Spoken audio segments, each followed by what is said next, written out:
Hello and welcome to a brand new episode of the Daily Debate. My name is Ahmed Nader and tonight we're going to focus on the Egyptian-African relations, especially after the recent visit made by His Excellency President Abdel Fattah al-Sisi to Eritrea and the trilateral summit that took place between the presidents of Egypt, Somalia and Eritrea over the past week. And we will be, of course, shedding more light on the Egyptian role in catalyzing the efforts of the economy and politics to a new level of development for the future. And to be focusing on such an important topic, I am honored to be having with me in the studio for tonight Mr. Tareq Refaat, the journalist at the Middle East News Agency. Thank you very much for being with us tonight. My pleasure, thank you. Anytime, the pleasure is all mine. We will be, first of all, starting with the top stories for today. And they come from the Cairo Water Week, as under the patronage of President Abdel Fattah al-Sisi, the activities of the 7th edition of the Cairo Water Week kicked off on Sunday under the theme of Water and Climate, Building Resilient Communities. Addressing the event, the Sisi said that the forum had evolved into a renewed international platform dedicated to fostering the exchange of the knowledge and expertise in water-related files. We will be having more details in the upcoming report. Stay tuned.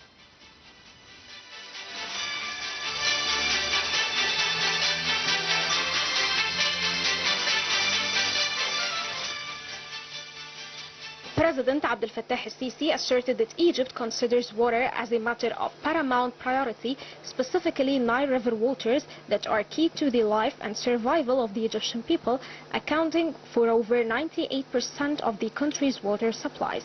In an address to the opening session of the 7th Cairo Water Week via video conference, the President said Cairo Water Week is a leading global platform that aims to nurture business growth, strengthen scientific research, and stimulate innovation within the realm of water resources management.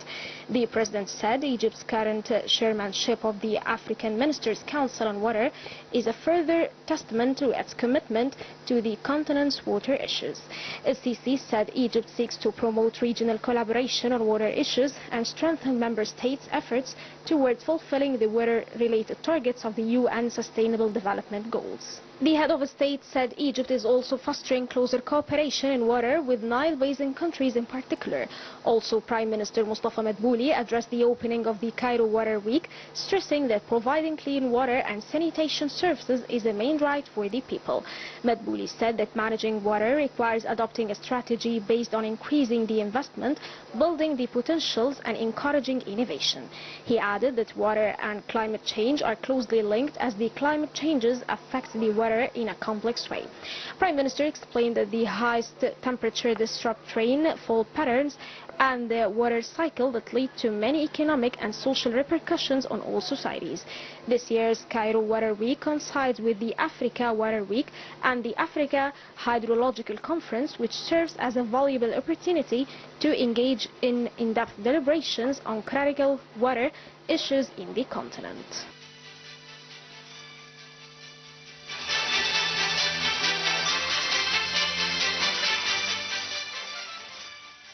Welcome back. You're still watching the Daily Debate, and we did see a report about the Cairo Water Week and the statements made by His Excellency President Abdel Fattah al-Sisi, and I'm honored, as I mentioned at the beginning, to be having with me over the program for tonight Mr. Tareq Refaat, the journalist at the Middle East News Agency. Thank you once again for being with us tonight.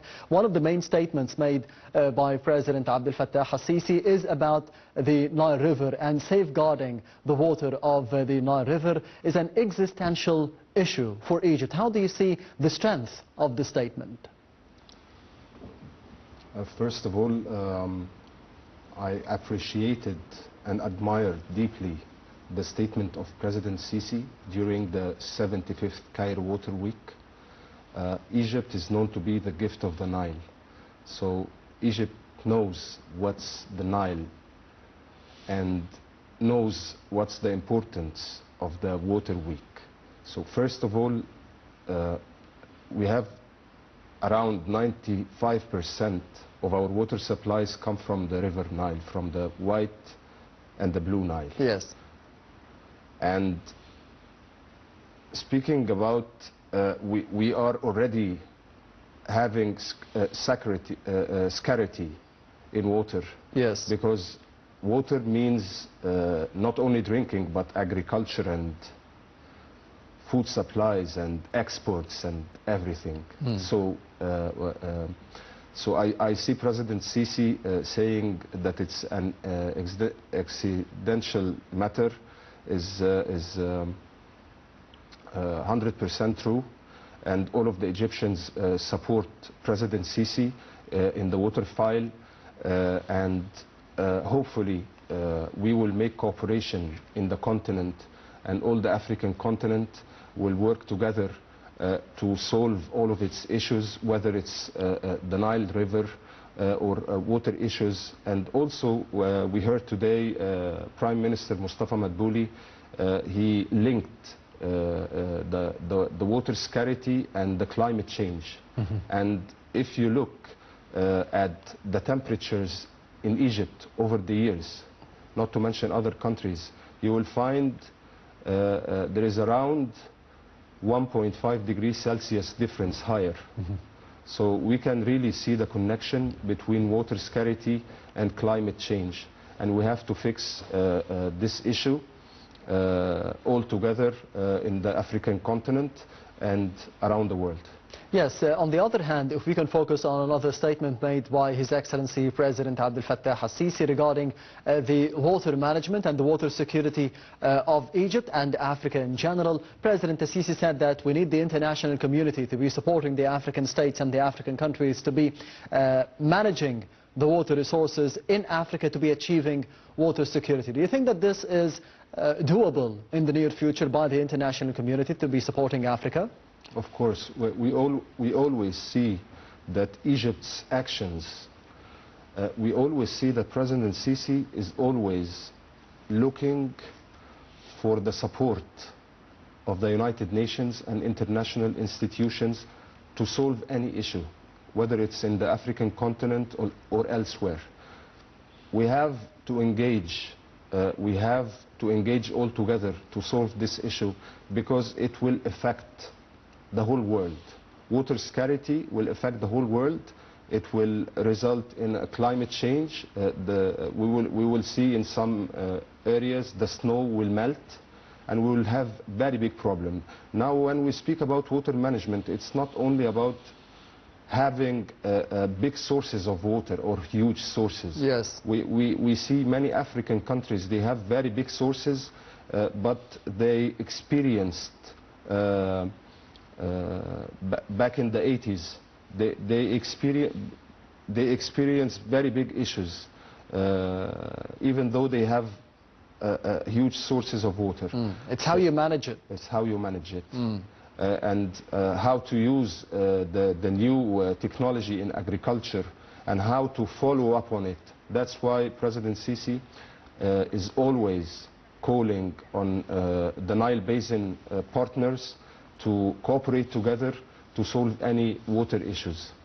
Yes, Mr. Tareq, Refaat, allow me to be going to the other top story that took place for today. It is from the Cairo Water Week as well, as the Minister of Foreign Affairs, Migration and Egyptian expatriates, Badr Abdulati, asserted the Egyptian complete rejection of any unilateral actions that violate the international law in managing water resources. He also rejected the claims that any party controls the Nile River water. This came during Abdulati's speech at the inauguration session of the activities of the 7th edition of the Cairo Water Week and the 9th Africa Water Week, under the theme of Water and Climate Building Resilient Communities, that will last till the 17th of October, under the auspices of President Abdel Fattah al-Sisi.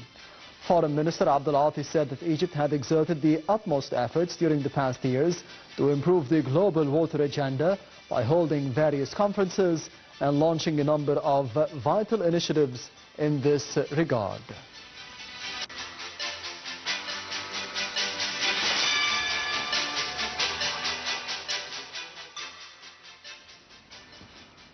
And Prime Minister Mustafa Madbouli on Sunday announced that Cairo will be hosting the 12th edition of the World Urban Forum between the 4th and the 8th of November.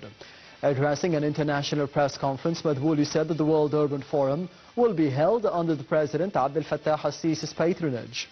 Ana Claudia, the executive president of the UN Habitat, also addressed the press conference and asserted that Cairo is a perfect host of the forum, which will attract more than 20,000 visitors, given its rich heritage and history. She added that Cairo is among the world's fastest growing cities. The week will witness the participation of the delegations representing companies, local community leaders, city planners and civil society organizations.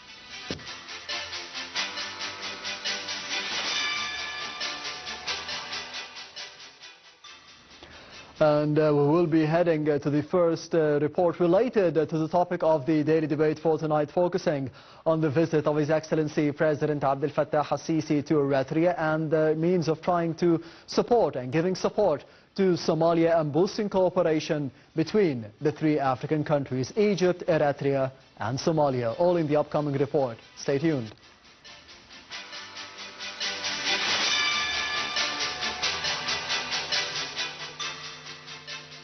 Egypt and Eritrea announced their agreement last Thursday to provide all forms of support to Somalia during the trilateral press conference, including President Fattah al-Sisi, Eritrean President and Somali President, in a joint press conference following their summit meeting, where they held extensive consultations on key regional and international issues. The three leaders agreed to establish a trilateral joint committee comprising the foreign ministers of Eritrea, Egypt and Somalia to enhance strategic cooperation in all areas. The leaders welcomed the efforts made by Eritrea and Egypt to support stability in Somalia and strengthen the capabilities of its federal government. They also praised Egypt's offer to contribute forces to peacekeeping efforts in Somalia.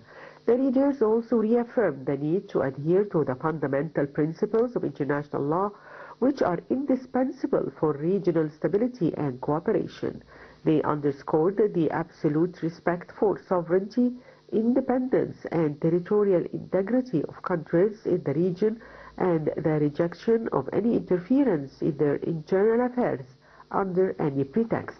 According to the joint statement, the summit highlighted the importance of deepening and enhancing cooperation and coordination among the three countries to strengthen the capabilities of Somalia's state institutions in addressing various internal and external challenges. The summit also reached a consensus on several key issues, including crisis in Sudan and its regional ramifications and situation in Somalia, considering recent regional developments. The three leaders also agreed on security and cooperation among the coastal states of the Red Sea and Bab el-Mandab Strait, underscoring its critical importance as a vital maritime corridor. President Sisi said in his speech at the press conference that the meeting demonstrates strength and distinction of relations between our three brotherly nations and reflects the growing importance of developing and enhancing these deep-rooted ties. He added that this spirit was crucial to facing common challenges in the Horn of Africa and the Red Sea. President Sisi arrived in the Eritrean capital Asmara last Thursday in his first official visit. He discussed bilateral relations and regional developments with the Eritrean president. Later, Somali President Sheikh Mahmoud arrived in Asmara and joined the Sisi and the Eritrean president in a summit meeting.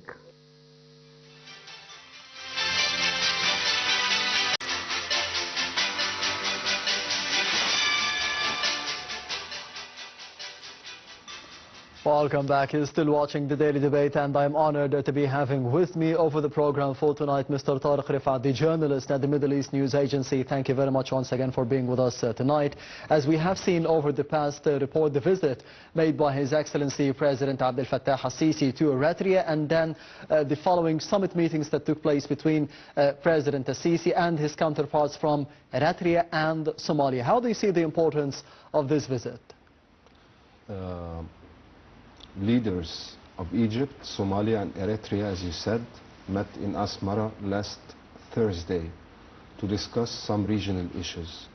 It's an unprecedented summit in which it called it was called by the Eritrean President Asias Afwerki and was attended by President Abdel Fattah al-Sisi and Hassan Sheikh Mahmoud, the President of Somalia. This is in fact a very important summit. Why? First of all, this is Egypt's first visit, an Egyptian president's first visit since the 1990s. So President Sisi is back. About 30 years maybe. Yes. So this is one of the importance of it. It also is speaking about very important regional issues, including the war in Sudan. So Sudan was on the top of the list of this summit. It's speaking about some regional issues, the stability and sovereignty and territorial integrity of Somalia. Yes.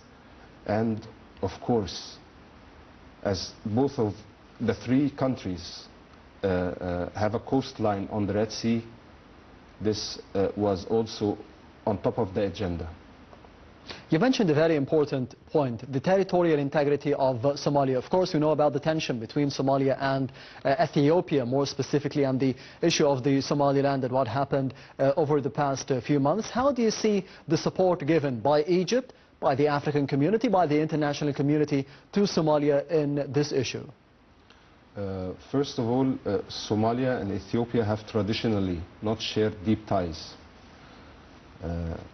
Things have worsened a lot in January when we saw that Ethiopia is signing a memorandum of understanding with a breakaway region, yes. Somaliland. And Somaliland has a coastline on the Red Sea. So first of all, you have this unrecognized breakaway region, and you have a country which wants to have a naval base in this unrecognized area on Bab el-Mandab and in the Red Sea, which is very important for Egypt. Strategic location. Very strategic location for Egypt, and when people tell you Egypt is there because of Ethiopia and Gerd and the grand Ethiopian dam, no, it's not because of this. If Egypt wants to say anything to any country, it will go directly to this country and speak with it. Yes. Egypt does not go to other countries to deliver a hidden message to Ethiopia, no. This matter is the Red Sea, the global navigation, the international trade, the Suez Canal. All of these are very important for the whole world. Egypt is there to secure international trade. Egypt is there to help Somalia because Somalia is in the Arab League, first of all. Yes. And we have the right to support any country in the Arab League. But the days will prove that Egypt is there to secure this region. You have Al-Shabaab insurgencies, you have terrorist attacks there, and Egypt has very good experience. And it spills over to other African countries as well, like Nigeria and Cameroon. It's not just about Somalia. Yes. So days will prove that Egypt's vision is right, and that Egypt will help boost peace, security and stability to the region. How can this be reflected on boosting cooperation in the political and the economic fields after this visit? This unprecedented visit will definitely boost economic, social, and because if you provide security, if you boost territorial integrity, the economy will work. But if you are divided and some countries are supporting some breakaway regions, and these countries have internal issues So every place they go, they make regional issues with their neighbors. Yes. So Egypt should, because the problem between Somalia and Ethiopia, that Ethiopia has troops there fighting Islamists for a long time now. But we still see terrorist attacks there from Al-Shabaab insurgencies, and we see some support for breaking up Ethiopia. So Egypt is there to help Somalia safeguard its sovereignty, independence and territorial integrity. Yes, Mr. Tareq, you mentioned a very important point at the beginning of the episode, or at the beginning of discussing this topic, which is Sudan as well. It's not just about Somalia and Ethiopia and even Eritrea. It's about the region, the African region, the Horn of Africa, and at the heart of it is Sudan nowadays with the crisis. Do you think that the visit made by His Excellency President Abdel Fattah al-Sisi could be finding a way to be resolving the disputes in this field and in this region, including, on top of this, Sudan and then Somalia? Of course, I personally consider Sudan to be the heart of Africa, the pumping heart of Africa. And if Sudan has any internal issue, it will affect the whole region and the whole world, because Sudan is a very important country, not only because of its strategic location, but because they are also having a Red Sea coastline. Yes. So the Sudanese leaders were not attending this summit, but ending the Sudanese war was on top of the summit's agenda. And I believe, I'm very optimistic that the Sudanese army will always protect Sudan, and hopefully soon everything will go back, yes, to its norm. As a priority for Sudan, for its neighbors, including Egypt, and for Africa and the world in general, there was an agreement between the presidents of Egypt, Eritrea and Somalia during the summit talks, including, of course, President Abdel Fattah al-Sisi, that there would be a trilateral committee between the foreign ministers of the three countries. How do you see the importance of having a joint trilateral committee involving the foreign ministers of Egypt, Eritrea and Somalia? What would be the main tasks for it? It's a very important committee which President Sisi assigned for. I think having meetings and committees between the three countries every now and then, it's very important to follow up on the regional issues and follow up on some traditional issues which is happening in the region. It will help diffuse tensions in the region, and it will boost cooperation and affairs between the three countries. Yes, on the other hand, I will be heading to another report of the daily debate for tonight, focusing on the economic integration between the African states and the role of Egypt in such an important development for the future of Africa, politically and economically. We will be having more details in the upcoming report. Stay tuned.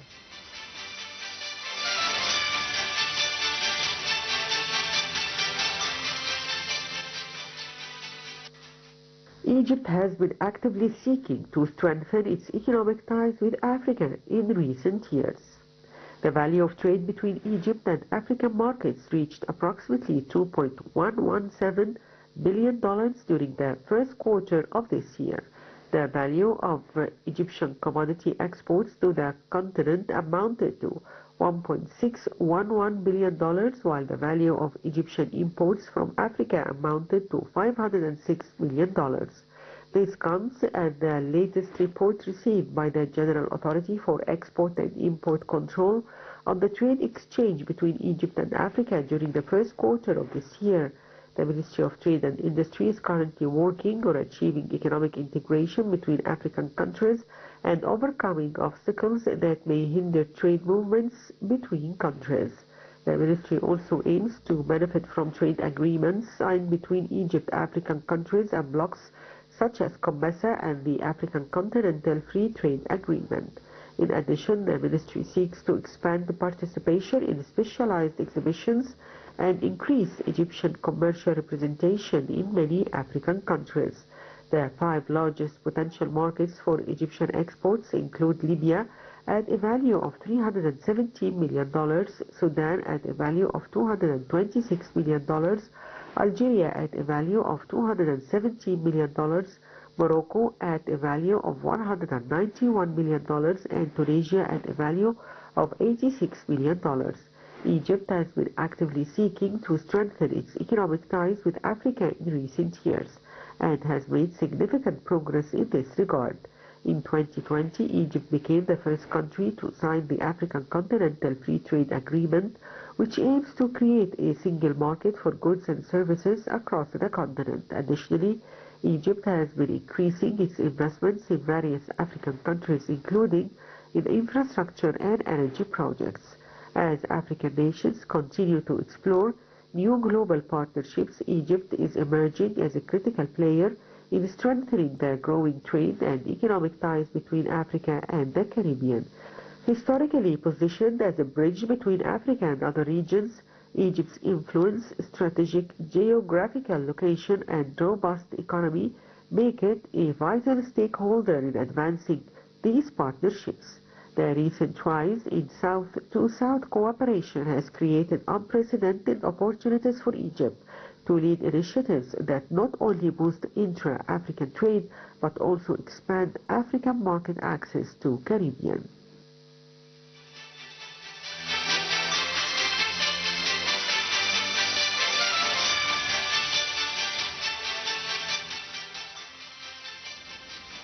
Welcome back. You're still watching the Daily Debate, and I am honored to be having with me over the program for tonight Mr. Tareq Refaat, the journalist at the Middle East News Agency. Thank you very much once again for being with us tonight.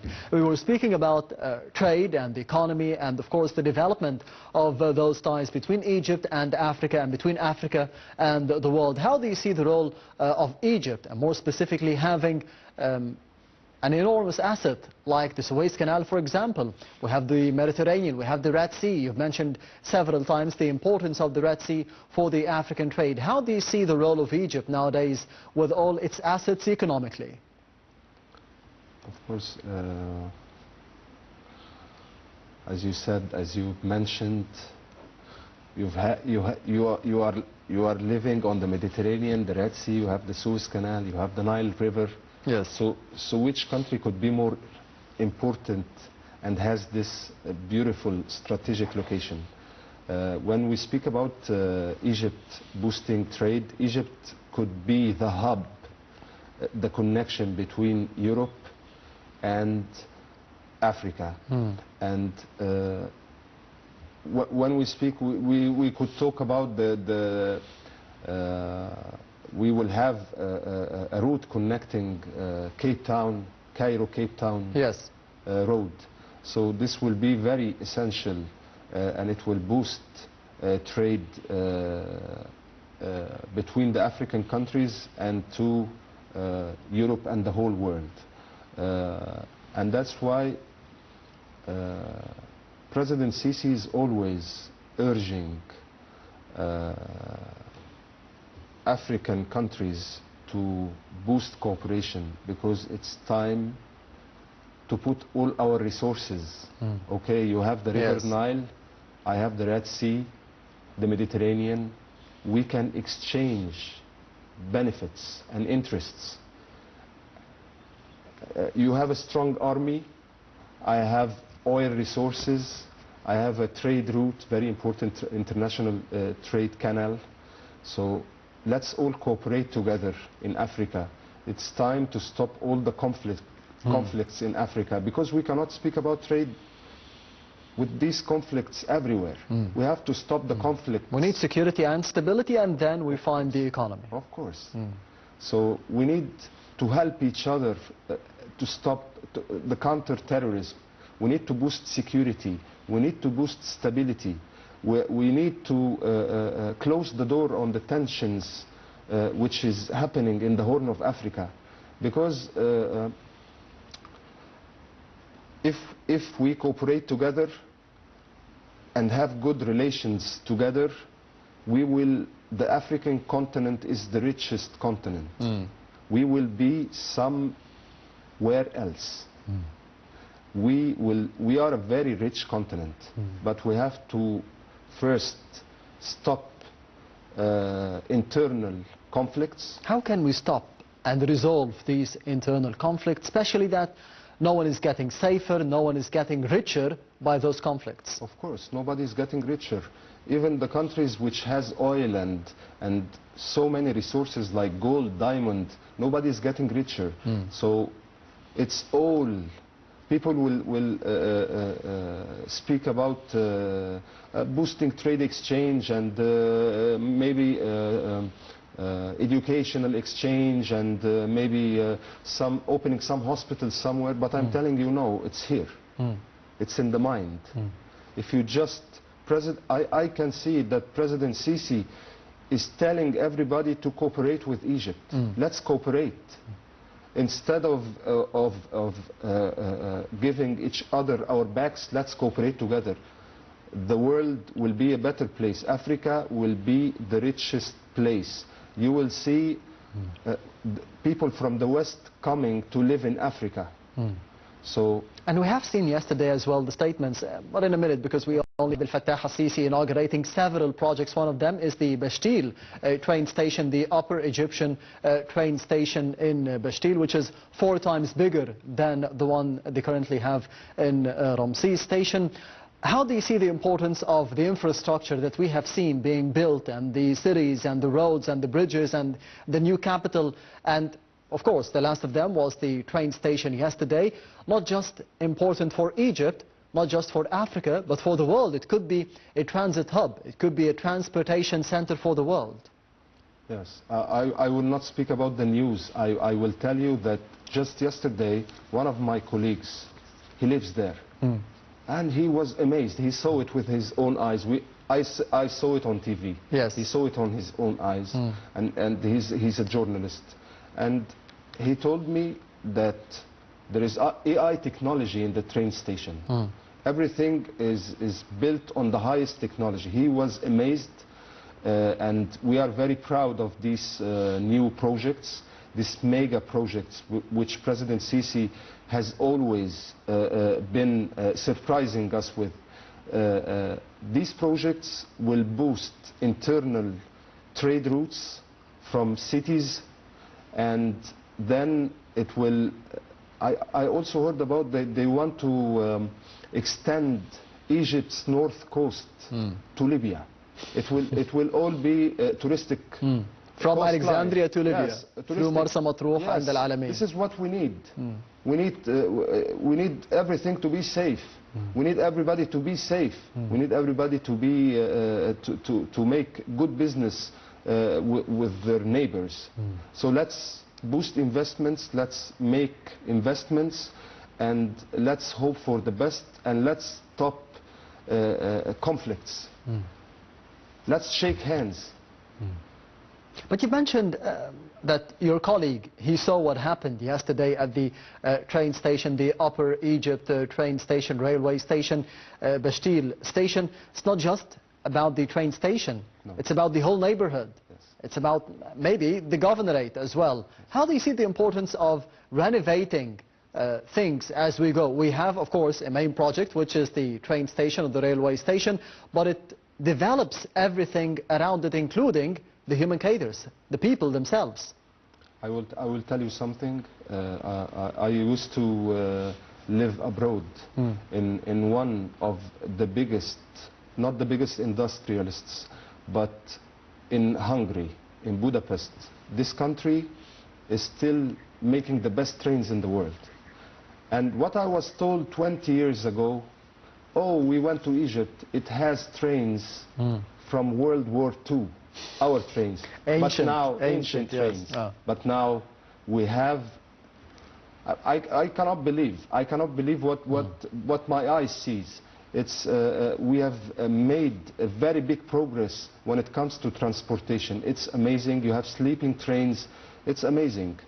Yes, and hopefully we can be seeing more of that in the future. Mr. Tareq Refaat, the journalist at the Middle East News Agency, thank you very much for being with us tonight on the Daily Debate.